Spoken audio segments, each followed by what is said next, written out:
Welcome along to Transfer Centre. It's getting close now, isn't it? Not much more than 24 hours to go until the January transfer window closes. 11 p.m. tomorrow night, remember.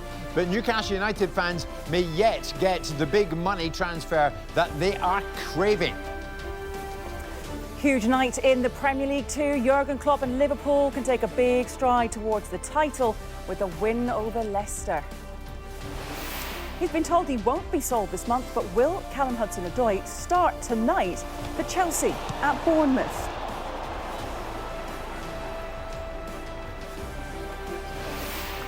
Spurs need a win in their bid to secure Champions League qualification. Will Heung-min Son return to their lineup to face Watford? And it's the end of the road for Neil Lennon at Hibernian. We're live to Edinburgh for more on the news that broke in the last half hour.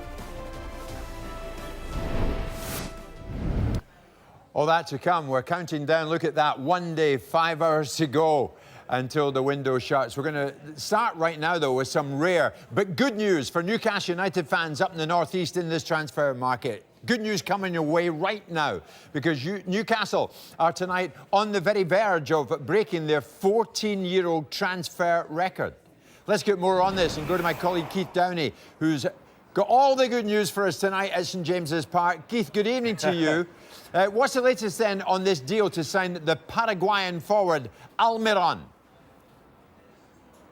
Well, I can tell you, Jim, that Miguel Almiron is here on Tyneside. He's spent the last hour or so in St James's Park behind me, meeting some of the staff and beginning his medical. We had some exclusive pictures on Sky Sports News earlier on this afternoon of Almiron, the Paraguay international, arriving by helicopter at around 2:30 this afternoon, flanked by his representatives.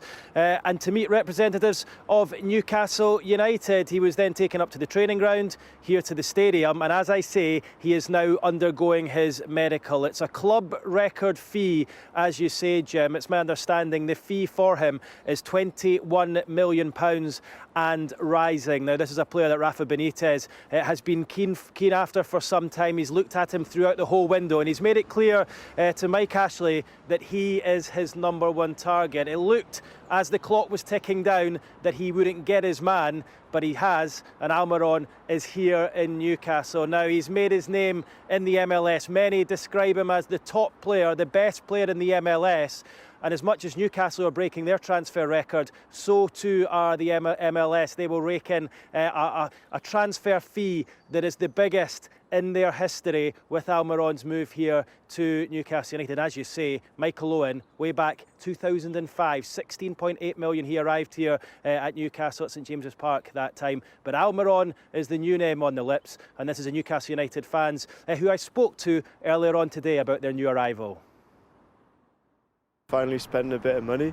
It's probably more than we've spent in the last 3 seasons or something, so yeah, could only mean good things. I hope he does well for the club. The man's a businessman, you know. Why does he want to spend money?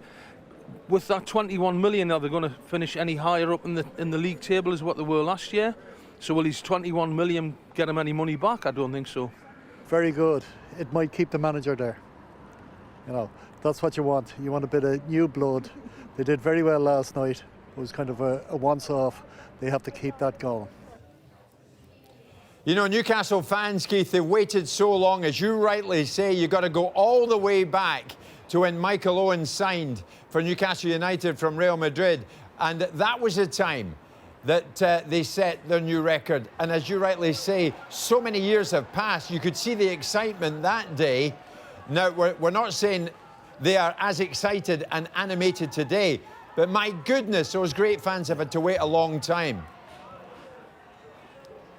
Yeah, Jim, I mean, I've been working here in the Northeast for some 5.5 years, and I've not seen any transfers like this. It's Newcastle have kind of managed to stagger from one transfer window to another to try and get enough to keep them up. Of course, I've seen them relegated in that time, but it does look, in terms of Almiron and the other business that they're trying to do, that Mike Ashley and the club are trying to keep Rafa Benitez happy, I suppose, in the hope that he signs his new contract, because of course that contract has been on the table since last summer and he is yet to sign it. In terms of other transfers, Jim, I can tell you that Antonio Barreca, the Italian left-back who plays for Monaco, has arrived here on Tyneside in the last hour to have his medical as well. So he joins Almiron in the northeast as Newcastle try to push through those two deals. That's a loan deal until the end of the season. £1 million for Barreca and a loan deal with an option to buy in the summer, as I understand it, for £9 million. In addition to that, Rafa Benitez keen to bring in a midfielder as well. Isaac Hayden, who was terrific last night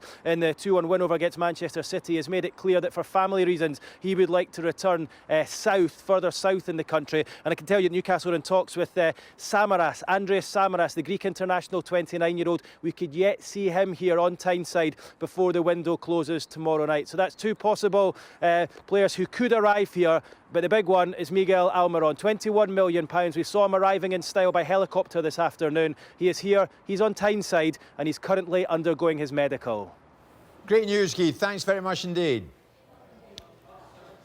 So Almiron was key to Atlanta's success in the MLS last season. Here's a look at how they used the Paraguayan. Well, the vast majority of the time he had been used as a central attacking midfielder in a 4-2-3-1 formation. This is what he looks like as well. He's fairly versatile too, left-footed. He's been used as a left-sided central midfielder. That's tended to be when Atlanta used a 3-5-2 or 4-1-4-1 formation.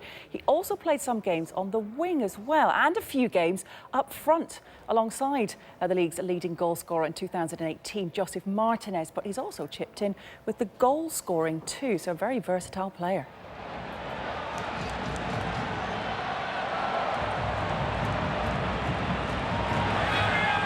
Villalba, they back away from Villalba here. Back to the edge of the area. Almiron can pick his spots and does brilliantly! How about that for a strike? That's what he can do. Arrow-like into the corner, and Atlanta have two.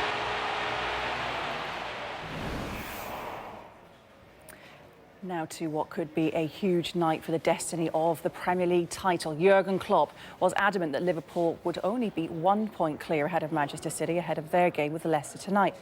Look at that, after City's shock defeat at Newcastle, the gap remains 4. It could even be up to 7 later this evening. What can we expect at Anfield as Liverpool take on a side that has already beaten the champions and Chelsea this season? They are not that much a counter-attacking side anymore than they have been in the past. But of course, it's a massive, massive threat. So, and we all had these situations. If you play against teams, they don't give you a lot of space or whatever, then it's not too comfortable. And a lot of teams struggle with that. We expect a very dangerous opponent. That's how it is. And because they have quality, if we can go through the team, that's a super team. It will not be easy as well. Like the last game was not easy, but it's all about, what can I say? Squeezing everything out of the players, and that we can really perform good enough to win that game. Now, could this be a concern for Klopp? Actually, only Andy Cole and Thierry Henry have scored more Premier League goals against Liverpool than Jamie Vardy. Jamie is a fantastic striker, really. And you can see each fibre of his body is really always on this decisive situation. He always waits for the balls over shoulder. Now he's, I think, is more involved in defending, meanwhile, than he maybe was in the past. But brings him in another situation, doesn't make it easier to defend him, to be honest. So it's really he's a massive threat. This might just show the task facing Vardy and Leicester tonight against clubs outside the Big Six. Liverpool have dropped 0 points. But as we mentioned earlier, Leicester have caused a couple of upsets this season, not least with victory over Manchester City in December. It will be a fantastic challenge for us, for the team. And to create an upset, I think is a good thing also, because it's less pressure. I think in my play, because they can give their best with freedom, without waiting the 3 points. And in this situation, we can create the upset. Let me tell you, it is beginning to rumble. because the deadline tomorrow night, 11 o'clock, Arsenal. And we knew this would happen, but they've been busy today and making serious moves ahead of tomorrow night's deadline. Yeah, we can do this now. We have breaking transfer news. We're going to go live now to the Emirates. It's all happening. Jane Dougal, tell me, what do you know?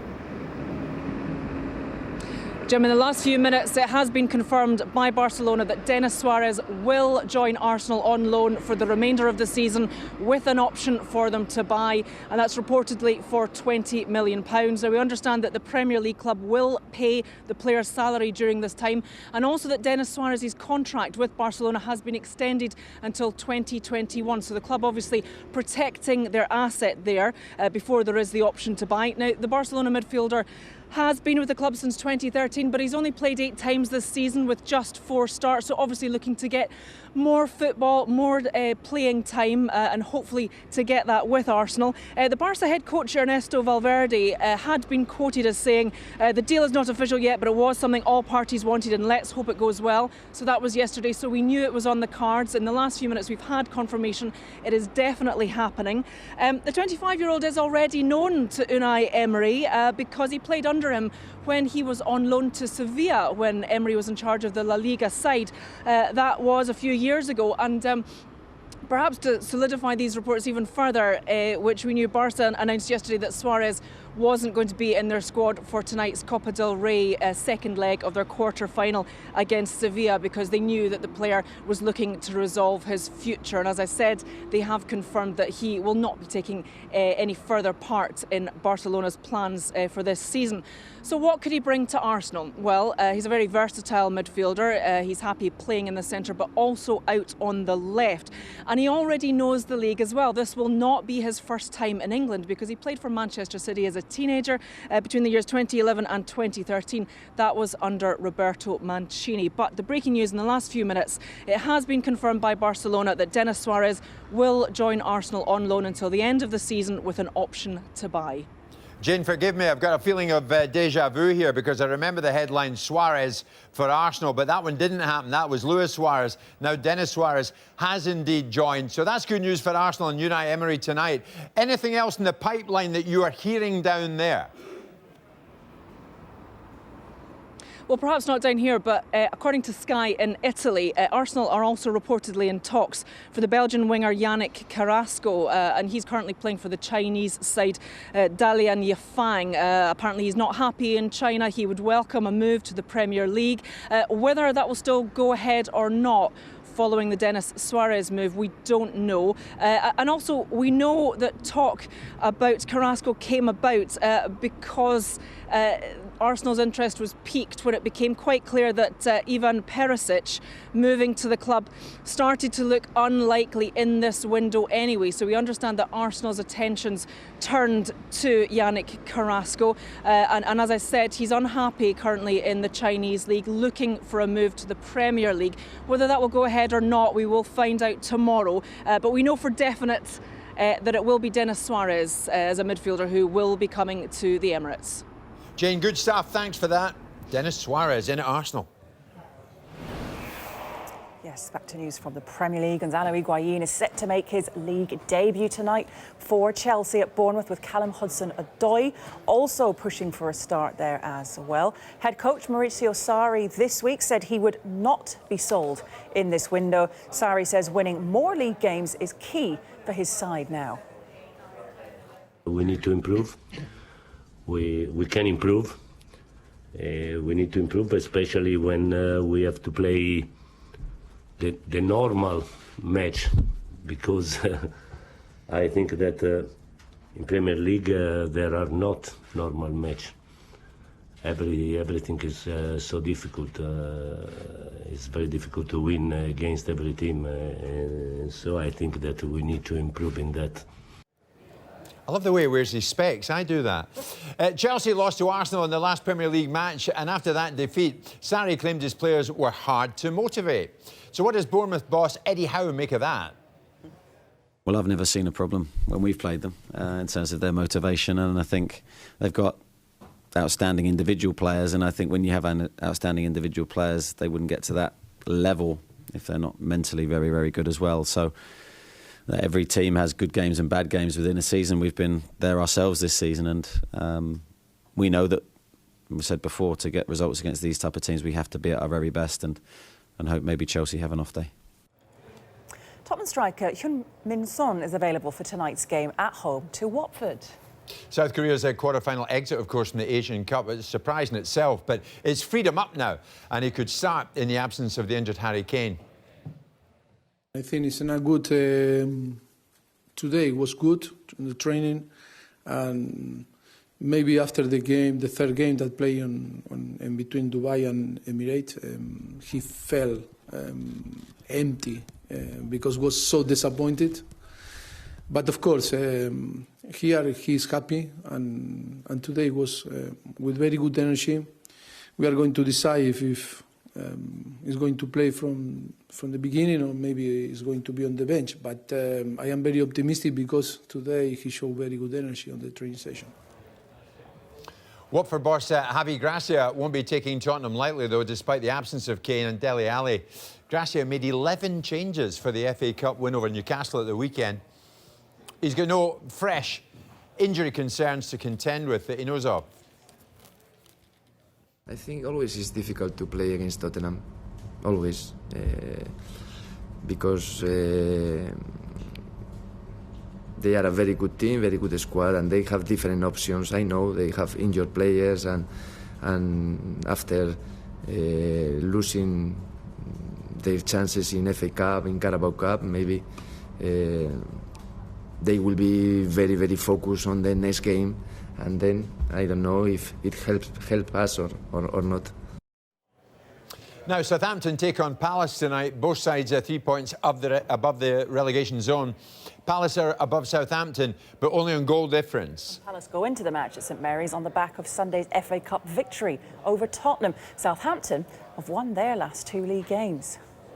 There's always going to be a difficult game, and the fact that they're in a good moment in terms of confidence, having got some good results in the last 2 or 3 games, that makes the tie that bit more difficult. It's a very good manager, I think, has a very clear plan, and the team showed that also against the big teams they are not unbalanced in any time of the game, so it will be a tactical very interesting game. And tune into Soccer Special for updates on all 4 of tonight's Premier League fixtures, including Liverpool against Leicester. We'll also have the latest from the Scottish Premiership and Scottish Cup, plus transfer updates too. Now, what are the chances of Neymar being fit to face United in the Champions League next month? Big news on him regarding his fitness coming up.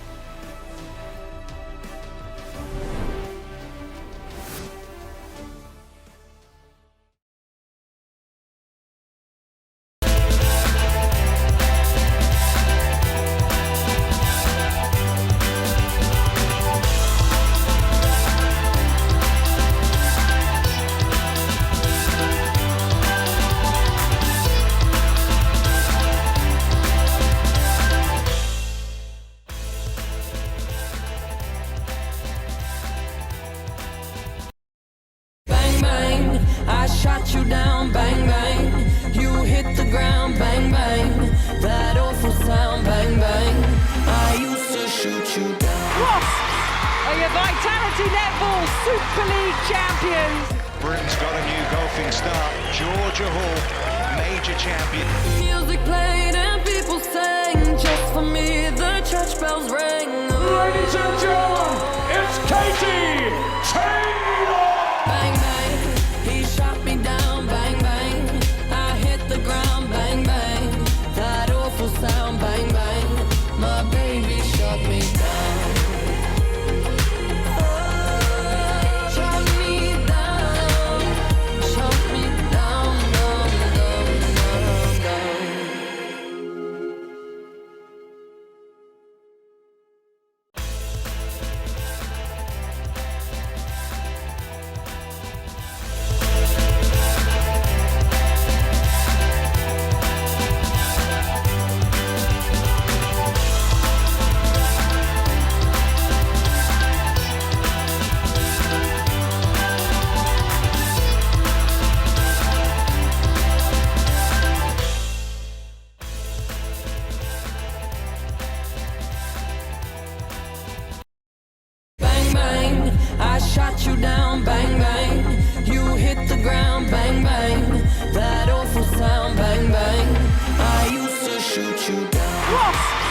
are your Vitality Netball Super League champions. Britain's got a new golfing star, Georgia Hall, major champion.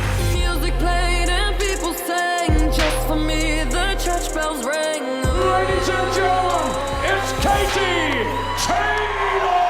Bang bang, he shot me down, bang bang, I hit the ground, bang bang, that awful sound, bang bang, my baby shot me down. Shot me down, shot me down, down, down, down, down.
To leave Hibs in Edinburgh after coming to an agreement with the football club.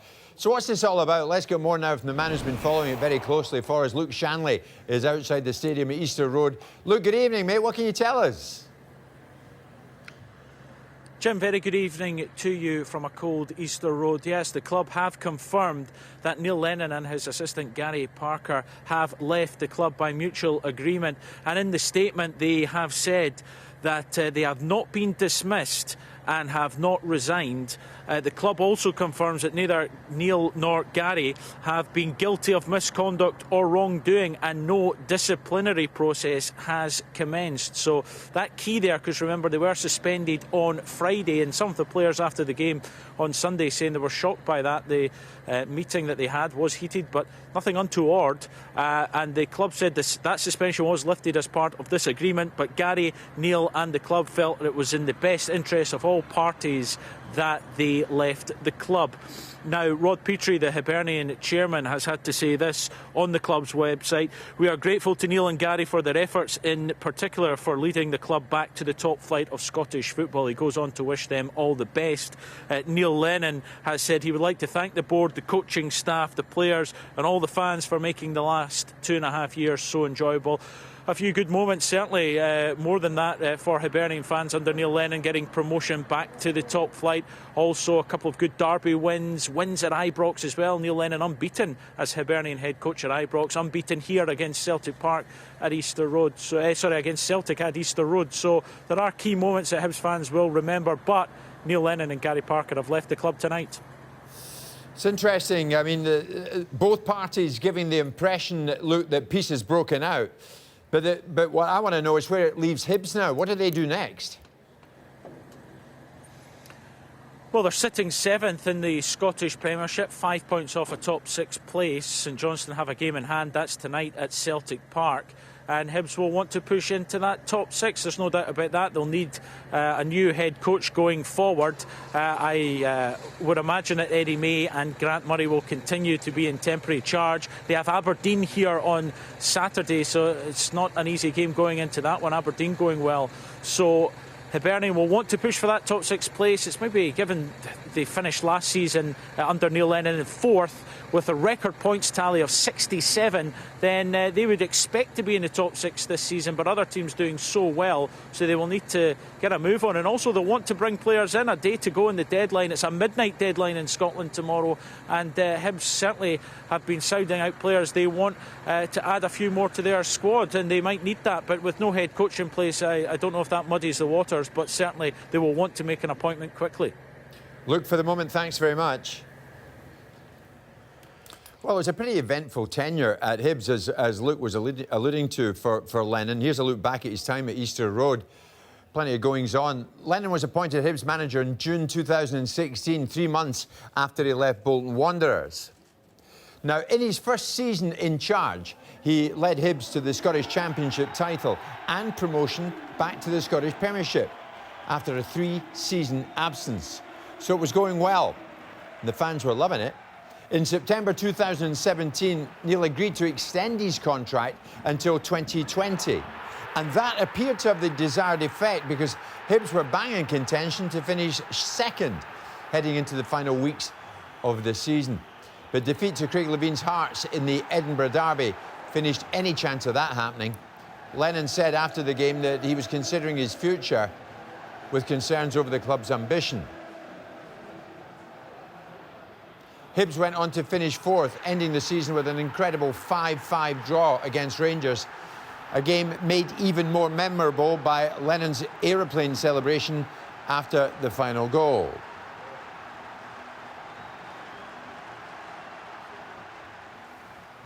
A frustrating summer, though, would follow. Key players like John McGinn left the club. He went to Villa. And there were then unsavoury scenes in the first Edinburgh Derby of the 2018-19 season. There he was, struck by coin at Tynecastle. He hit the deck. Hibs boss declared that he was considering his position after what he said was a racist attack. Neil Lennon's final win in charge came against his former club Celtic at Easter Road. That was back in mid-December.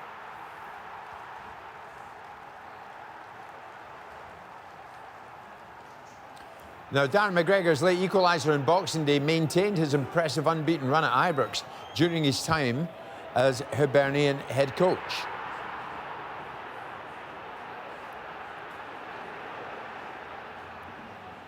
Defeat to Motherwell on January the 23rd, though, proved to be Lennon's final game in charge. He was suspended by the club 2 days after that, pending a club investigation. Today, Hibs say he's now left Easter Road. Neil Lennon's overall win rate at Hibs stands at just over 48%, which is remarkably good. Over the last couple of decades, only 2 managers have had a higher win rate. Alan Stubbs with 59%, Tony Mowbray with 48.1%. But Hibs' win rate this season has been their worst under Lennon at just under 39%. In his first season, they won more than half of their games and they were promoted to the Scottish Premiership. So it started well, ended badly. Now, the Air Accidents Investigation Branch has told us 2 seat cushions that have been found in Normandy are likely to have come from the missing plane carrying Emiliano Sala and pilot David Albertson. An underwater search targeted 4 square miles area of the English Channel, and it's going to begin this weekend. It's going to take up to 3 days. They're targeting an area of 4 square miles now. When last known radar position, flight plans, the fact of where some of this debris has been found on the beaches now, they've got a better idea of where they think this plane is. As the harbour master at Guernsey said just before the weekend, it's like trying to find a needle in a haystack, and sometimes trying to find it when you don't know where the haystack is. They've now been given a little bit of evidence that could really help them going for where at least they maybe know where the haystack is now. And they're going to look for it now with this specialist equipment. It's going to be an underwater survey of the seabed. Its mission to locate and identify possible aircraft wreckage. Well, Salah remains in the thoughts of his Cardiff teammates, fans and players from the Welsh club, and Arsenal showed their appreciation at the Emirates last night with a period of applause.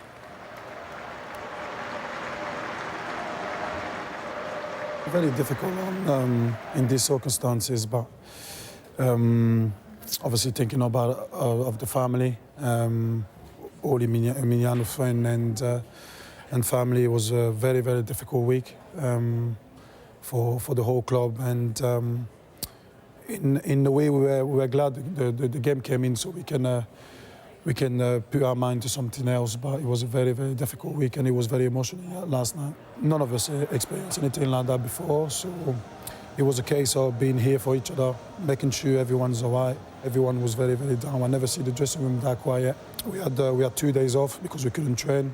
Emotionally, it was very, very difficult. The gaffer brought someone else, someone in the building if you need to talk, to make sure people get players and stuff, and everyone get it out of their mind. And I think a few of the lads did that because it was needed, and it's very, very difficult. Still now, it's very difficult to talk about it. Let's get at this stage tonight, 5:30, big boost tonight for Manchester United's hopes of progressing in the Champions League. Neymar is going to miss both games when they face PSG in the last 16. Of course, he's the world's most expensive player. He's going to miss up to 10 weeks with a metatarsal injury he picked up last weekend against Strasbourg. The games between United and PSG are going to take place on February the 12th and March the 6th, with the first leg at Old Trafford, but Neymar misses both. Celtic can go 6 points clear at the top of the Scottish Premiership this evening. We'll hear from Brendan Rodgers ahead of their game against St Johnstone.